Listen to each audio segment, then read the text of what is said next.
This video is probably going to be a little bit long and maybe a little bit boring compared to most of our videos, but it's an informational video and it might help you if you're considering getting electric fencing. I want to give a shout out to Porcupine Ranch because he was keeping up with me in our YouTube video comments and was reminding me that I was supposed to make a video, and I think I said I was going to. So here it is. And again, this probably won't have all the fun, exciting stuff with the kids and maybe some entertaining music or animals. It's mostly just talking about Premier One electric fencing and getting down to brass tacks. So here you go. It is my favorite time of the day in summertime. What time of the day is that? The evening time, when the sun starts to go behind those trees and the shade shoots out all the way to about, you can see out here, the shade ends right about there and over in the dog area. That's my favorite time in the evening. Why? Because you're not cooking outside like a piece of pork. Well, a piece of pork in my case.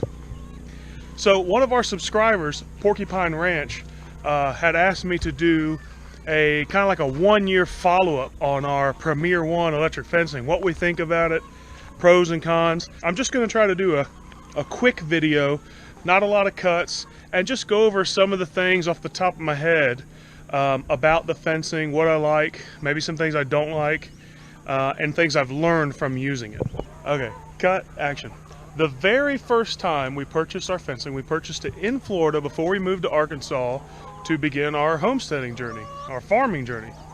And we made a huge mistake because I was a little naive about how actually rocky the soil up here is. And so in Florida, we have this amazing soft soil that people probably totally take for granted. The fencing I bought in Florida was the wrong kind. It was a step-in, 2-spike. And it was really great for Florida type soil, but up here, no way, nightmare. And I remember how miserable I was the first time I put the fence in. It was right before we were about to get our breeding pair of American guinea hogs. And I had to go around, get down on one knee and bang in every set of spikes with a dead blow hammer. It was not worth it. I'm like thinking, okay, this is not gonna work for us. I'm not doing this every time I have to move the fence. So then I called Premier One and I did a little research, and it turns out what I should have gotten was the single spike drivable post. You know it's drivable because it has a brown cap, and this is thicker than Premier One's standard fiberglass post. I don't know the exact diameter, but it's pretty stout, pretty nice stout post, and it even has a longer and slightly thicker steel spike at the bottom. And man, even in this rocky soil, you just find a good spot and wham on it with a dead blow hammer and you're in there. It's good. Every once in a while I find a spot where I'm like, you know, I'm hammering into a huge rock where there's no give and I have to move it a little bit. But I mean, that's pretty rare. 9 times out of 10, I can get it in there. So one thing I really like, the drivable post, hands down. I would take that over the step-in post any day, but that depends on the type of soil you have on your property, okay? That's the first thing. The second thing is, the first fence I got had post every 6 feet.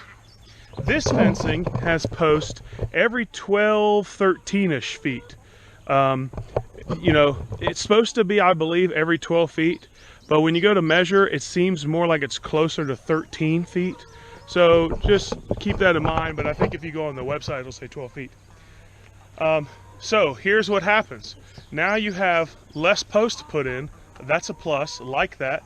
Even if I'm driving them, less means less work, right? The only thing is you'll get a little more sag. Well, how do you deal with that? You can buy their alternative posts they have, which are like support posts or thicker fiberglass posts, just to help support your fence. I didn't want to go that route, and I didn't think it was necessary. What I do, I have these posts that are kind of like T-posts. I don't actually have any T-posts on my property, except maybe a few on the fence line. But this is what's called a U-post, and they're very common in like parking lot signs. And I love these posts. Just a quick tidbit, they actually drive just as good, if not easier, than T-post. and they're just as strong and extremely versatile because of these holes. I've done all kinds of creative things using these holes in the post. I really, really like them a lot. So what I do to combat sagging in the fence is I like to drive one of these in every corner and then just use some of the strings that come with the fencing to pull it taut. Now, over time, this can cause some of your poles to have curves and bends in them, but it's not drastic enough to really cause a problem, and it doesn't bother me. Every time I put a fence up, I like it to be taut. I like the top line. Woo! I just got a good shock. I like the top line to be as high as possible. Another thing I need to address with you. These fences tend to lose their, I guess the word's continuity, or their strength when grass is growing up and touching them. So this would be an area I need to come clean up. There's lots of different ways you can clean up around your electric fence. You can actually take it up out of the ground, move it, mow that spot, and put it back, which I feel like is a lot of work. You can pick it up, move it, string trim it. You can string trim next to the fence and not move it if you're brave. But here's the thing, you do risk damaging your fence with that string trimmer. Now, me being the lazy homesteader I am, I have the new pushing string trimmer that we use, and I have found, because that's on wheels, I can get it really close to the fence and keep it very stable because I'm not holding it up in the air and using my arms to try to stabilize it. It's stable because it's sitting on wheels on the ground, and I can actually string trim, or what some people call weed whack, really, really close to the fence. The sections of fencing you'll see here, see these two clips? When you join a section together, there's like a main line that comes to the top where all the lines that make up your fence come into one bundle. They go to that clip. Then when you're attaching two sections of fencing together, you clip those clips together, and now it sends that current all the way through your next section. I always bought two sections at a time. They're 100-foot sections, and I believe they're actually, if you get to measure, like 104 feet, but they're 100-foot sections. And I always bought two, so they gave me 200 linear feet of fencing. And what that allows you to do is that allows you to make a roughly 2,500 square foot paddock. I also like to use the gates, and I'll go over that in a second. A lot of people you'll see do not use the gates because they don't. You'll see like Justin Rhodes, he'll just hop over his fence. Well, Justin has his way that he likes doing the fences and he's comfortable with, and so the top isn't that firm, so you can just kind of push down and go right over it. I like to keep the top of my fence really taut by using those U-posts, and so when you pull it really taut, you can't go over it as easily, I feel anyway, without stretching it out. So I always use a gate when I set mine up. That's just my preference. A lot of other people don't use them, and that's fine. It's whatever works for you. Durability. After having this fencing for a year and mowing around it, weed racking around it, moving it, kids messing with it, animals touching it, rocks hitting it, all kinds of hazardous things happening to your plastic fence, because let's be honest, it's plastic with metal filaments. Or if you want to be fancy, I think it's a type of UV stable polyethylene. It is holding up really well 1 year into it. The fiberglass posts show no sign of deterioration. The fence strands show no sign of deterioration. Only thing I have is in a couple of spots near the bottom, and I don't have any to show you right now. I don't know how, but in a few of my fencing panels I have broken a bottom line. No clue how I did it, but it is very easy to fix. When you buy your fencing from Premier One, they'll give you a little kit. And in that kit, it comes with some repair materials to make repairs in your fences. I'm not even sure, I don't think I've taken the time to even repair those few because they're so minor, they're not really affecting the performance of the fence. And also the reason for that is because the bottom line, the very bottom line, the black line, is not electrified. So keep that in mind. We're over here by the dogs area now because I want to show you the differences between one of their older model solar energizers and one of the newer model ones. This is one of their older model solar energizers, and it's the PRS I-50. And this one, the output on this is 1/2 joule. Now, I don't know all the scientific and technological explanation of the joule, although normally I would know something like that. But basically, the joule is a measurement that tells you how powerful the output on your fence is going to be. And then also people use that measurement to determine how long of electrified fence they can run. So there's a caveat to that, because not all electric fences have the same amount of line running in them to electrify. So for example, all the fences that we use are poultry net, 48-inch poultry net fencing. Well, they have a lot more strands that are electrified running through them than, say, a 2-foot pig fence. That's going to have like 1/3 of the strands running through it than the chicken one does. So with pig fencing, like for example, I'm doing 200 linear feet on this one solar energizer.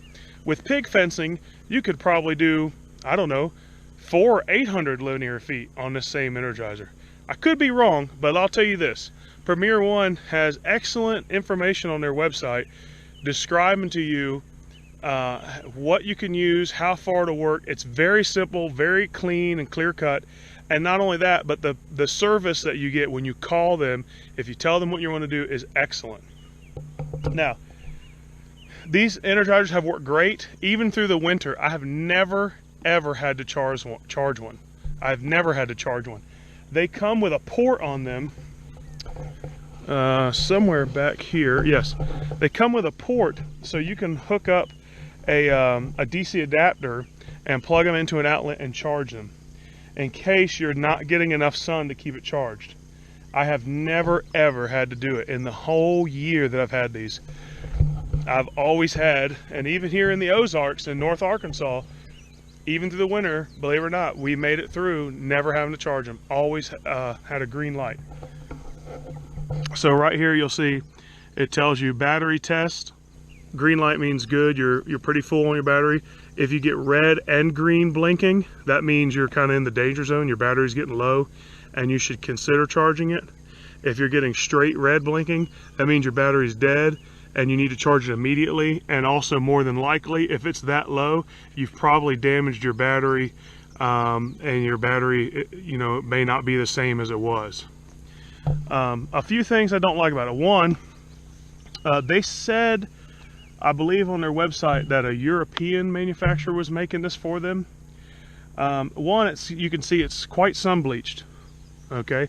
Two, it does also have some mildew or mold growing on it, and I know that there's manufacturing methods and plastics that will keep that from happening. One, keep this bleaching out from happening, and keeping this mildew from growing. So that's something that they probably should have considered going into that. Two, these stickers are starting to peel off. I really like when plastic products have stuff engraved into them, information engraved into them, so there's no way it can wear off or go away. Now I know some things that are colored, for example, like the lights, they couldn't do that, but they could put on their green light, red light, both at the same time. You know, all this information should be engraved in the plastic so it's permanent and can never fade away. So these stickers are starting to peel off. The plastic is fading. There's mildew on it, but how does it work? Well, it still works great. It's still charging, and I haven't had a problem with it. So other than that, the only issues I have with the solar energizer that I bought, which was the PRS I-50 at 1/2 joule, is that it's just starting to look ugly. The light still functions, the button still functions. This light right here is actually the button. So you see it blinking green. All I have to do is come push that. No more blinking. The fence is off right now. Matter of fact, see this? I'd be getting quite a shock right now. So I'll show you a few details about how these work. Oh, I just shocked myself again. All right, so it's DC, not AC. So you have a positive and a negative. But the way these work, you kind of have two different options. You can do like what would be called like a positive and negative fence. I can't remember, they have a word for it, I can't remember what it is. Or you can do a positive and a ground, which electrifies your fence. Now here's the thing. When you buy one of these, it will come with a special grounding rod, and I don't use that because I'm already putting these posts at every corner. And I like it up on the post, high off the ground, instead of low on the ground. I see a lot of people always put them low on the ground. I don't like it low on the ground. I'm afraid I'm gonna hit it or kick it or hit it with the mower, or the kids are gonna knock it over. I like it up in the air. I've never had one blow over in some crazy windstorms we've had, all kinds of stuff. Never had one blow over. I've never had one struck by lightning, oddly enough, but that's always in the back of my mind, but it's never happened. So anyway, you got your negative or your ground terminal over here, and your positive or your hot terminal over here. And the way I run mine is this ground is clamped to the steel U-post, which is driven probably about a foot into the ground, if not more. And this positive or hot comes all the way over here to the clips. And you can see I have the gate clipped into the fence, and that energizes the whole thing. Also, they come with these little handy signs that tell you you're going to get electrocuted in 3 different languages. What else? Let's talk about the gates. I also have, like I told you, I have one of the older model solar energizers and one of the newer ones. I also have older model gate, hot gate, and a newer model one, so I'll show you the difference between those. This is one of the older ones, and this is called the Poultry Net hot gate. And they do actually have a few different models of these, but I'm just trying to stay consistent here. Every piece of fencing I have is Poultry Net, which is their smallest size. So I just wanted to go with the same size gate. The way this works is you get a special, on the older model, you get a special latching post with a handle that you drive into the ground next to the end of your fence. And these are 4 foot wide. And then this handle provides you a place to clip and latch the handle that's on the gate. Also down here, there is a little holder that you put the end of the fence, or the end of the gate post in, and that locks the bottom in secure, and this locks the top in secure. This portion of the gate acts like a hinge, and you also drive this little post in the ground. This was a flaw they made in these gates. Over on this side of the gate, it's a very, very thin, flimsy post, and it has a spike on it. Honestly, the spike on that is not even necessary, and I even considered at one point just cutting it off, because all you have to do is just take this post and tie it real good to your last fence post, or zip tie it, and it's not going anywhere. It gives you one less post to drive, and not to mention the fact, like I'm saying, this thing is so thin and flimsy that you can't drive it good. But you can, it's still usable, okay? It still performs its function. It acts as a hinge. So this is what the gate hinges off of. And you come over here, I always grab it like this. I use my thumb to undo this little latch clip mechanism. Okay, I undo it like that. And then down here, you pull up and out of that hole. See that? Up and out, okay? And that's it. You open your gate, you step in, and stick that back in the hole and latch this up here. Whammo. Okay, now a few other things about the gates. I really do like the gates overall, and they're extremely helpful. They're extremely functional. I'm not tearing up this fence every time I want to get in here. I'm not having to heave my giant legs up over the fence while I'm carrying stuff. Just in and out, simple, convenient. But there are some flaws. One, the way they've decided to go around these posts with the fencing creates binds sometimes. Like, it's not perfectly smooth. This fiberglass pole is not perfectly smooth, and it's not like it's lubricated. So what happens is this starts kind of binding up around the pole, and every one of them right now should look like this. But see how some of them are starting to kind of turn cockeye? It's not a big deal, but what it does is it will mess you up sometimes when you're trying to latch this correctly. See, like right here, see how this is putting a harsh angle on this, it shouldn't be like that. It should be nice and straight like this. And matter of fact, if you look real close, it's actually broken one of the little, woo, shock again. It has broken one of the metal filament in the fence. It's got another name, I can't think of it. But anyway, see, that one's broke. That's not good, okay? That can cause problems down the road further on the fence. Now, there's many of these, so that reduces your chances of having problems. They're kind of some redundancy built in. But see, that one's broke. The reason it's broke is because this keeps wanting to turn this way, because those strands get in a bind because they can't pivot smoothly around the fence. So it's almost like there should have been some sort of plastic pivoting bushing that slides real smooth around the fence whenever you use this post, meaning whenever you adjust the fence this way or that way to get in and out. So that's a little flaw, but it's not the end of the world. It still works. It's just a little something that, you know, that an engineer could correct. I think I covered everything on the gate. The older style gate. The gate will absolutely shock you. Once it's connected, it's just as hot as the rest of the fence and will light you up. So you got to be careful, especially if you have animals near the gate and you're opening it out towards them. Matter of fact, I do that intentionally with the chickens sometimes. If they're near the gate, I use the gate as a means to push them back. I don't just hit them with it, but as soon as they see it coming at them, they're like, whoa, I'm out of here. So that's the old gate, the old style solar Energizer, but the fence is still the same. I just bought some fencing recently, and it's the exact same as the kind I bought before.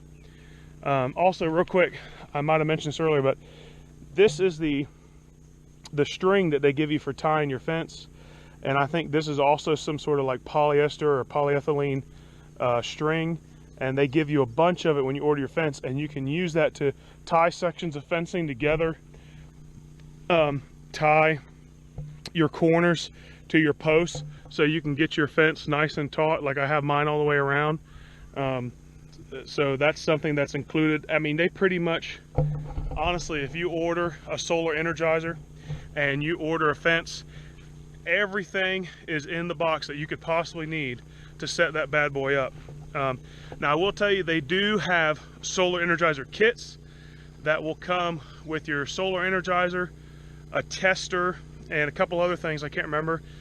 Those are really beneficial. When you're new to the fence, you know, you need to test it regularly to see how much voltage you're getting on each strand, and it helps you detect where there's any problems in the fence.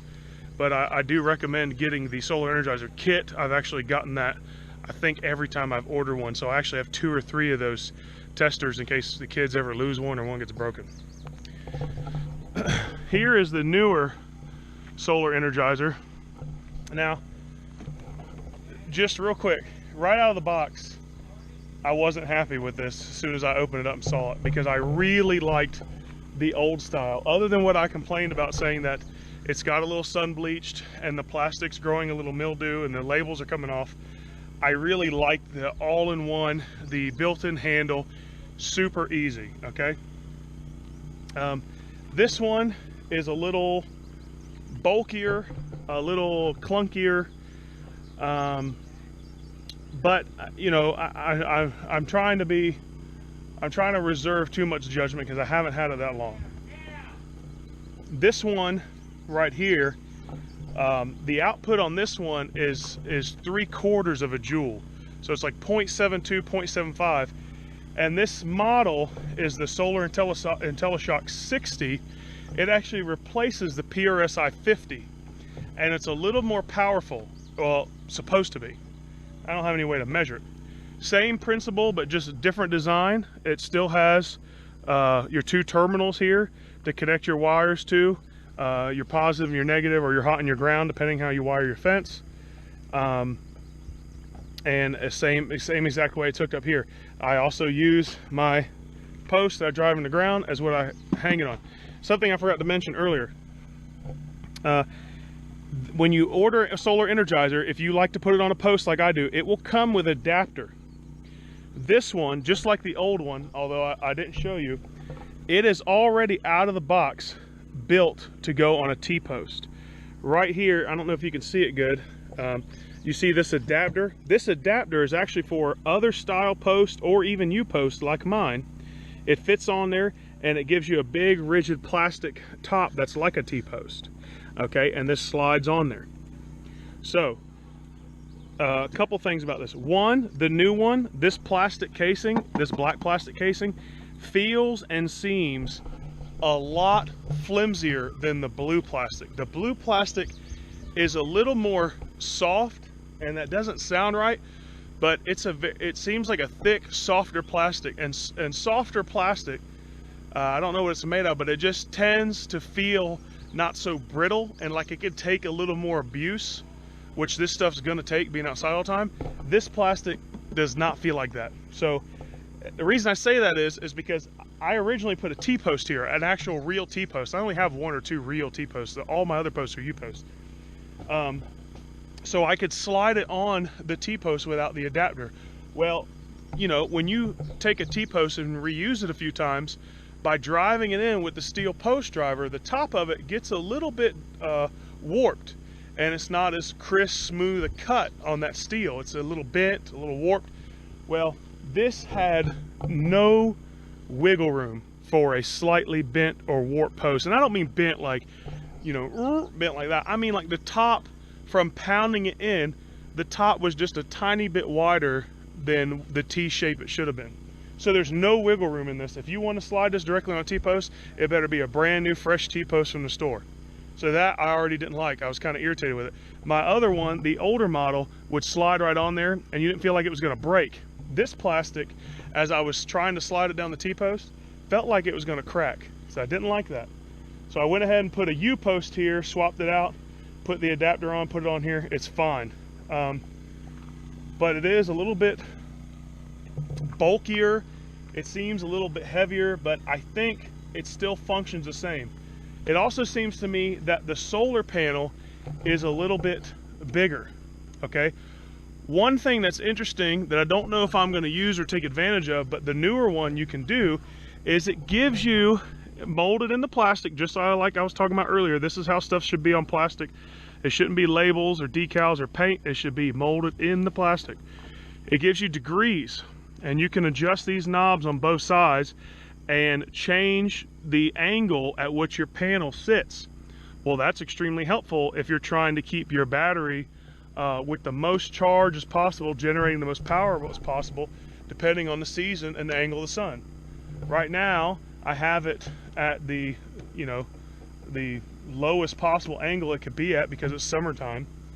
But in the wintertime, you can start adjusting it to where it comes down and forward more and more and more as the sun gets lower in the sky in the winter. So that is a neat little feature. How durable it is and how it'll hold up if I start to mess with that feature, I don't know. But overall, the new model is here, it's working. It looks like it has a larger solar panel.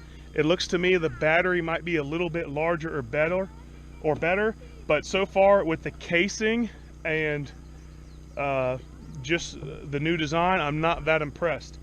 They said on their website that this one, they're making now, is with a German manufacturer, which immediately to me says quality, but I'm not seeing that difference. I don't see it at all. I do prefer the old design better over the new, but I think the new probably works just as good, if not better. Here is the new style gate, and you can see the gate looks the exact same, except what do we have over here? Oh, somebody started thinking, instead of that skinny little flimsy post at the end for the hinge post, we have a nice big thick black drivable post with a brown cap. Let me tell you, that was a lot more useful and easier, even though if you're, in my opinion, if you're connecting this to a piece of fence, you don't need a post at all like that. You could just have some sort of post that you strap to the existing post. But this is much nicer, much higher quality, easy to drive in. It was a good move by Premier to upgrade that. Over here, you know, the jury's still out on this one. They changed the latch mechanism. So you remember over there was a little clip around the handle. Well, now what they've done is they've given you a longer, thicker, drivable post, which is great. See how long it is? And they've changed the post in this too. I think it's a little thicker, but this handle mechanism is a weird latch. So let me show you what I do. I pull this, okay, towards the handle, and then you slide up on the handle. And it's not foolproof. Okay, there we go. I got it to unlatch. Well, let me tell you what's happened already. A couple times I've gone to pull that off, this brown drivable cap has come off. So I'm actually going to need to glue this on here to get that to stay put. So the way this latch works is you slide up on it to unlock it from the post. You slide down to lock it back on the post.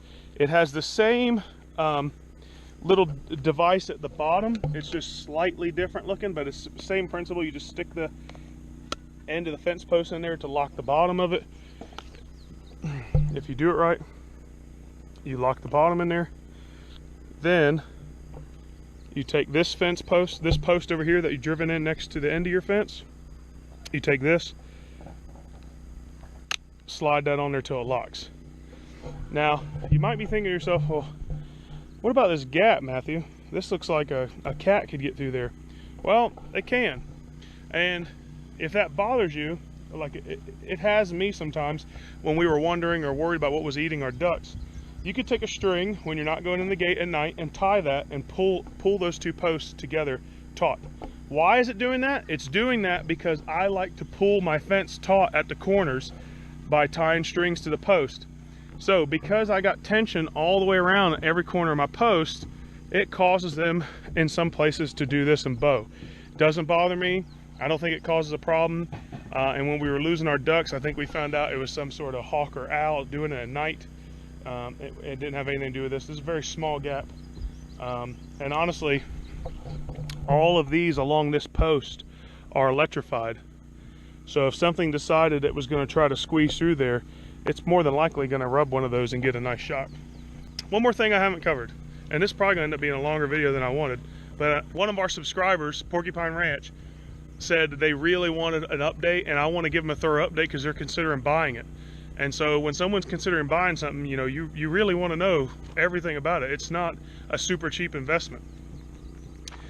The most important thing that I was scared about with this fencing, but turned to be for naught, was wintertime.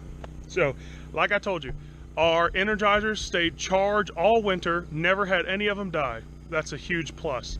The second thing is, a lot of people say, oh, you gotta watch out for the snow and the freezing rain and your fence could collapse. And it says that on Premier One's website. Well, I will tell you this, we had a lot of freezing rain and we had snow.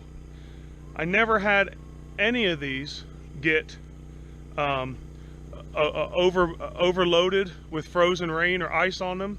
I never had the snow or anything knock them over. Did it make them less effective in the shock department? It might have. But honestly, there's not a whole lot you can do about that. If the shock's going to be weaker because it's covered with snow and ice, it's just going to be.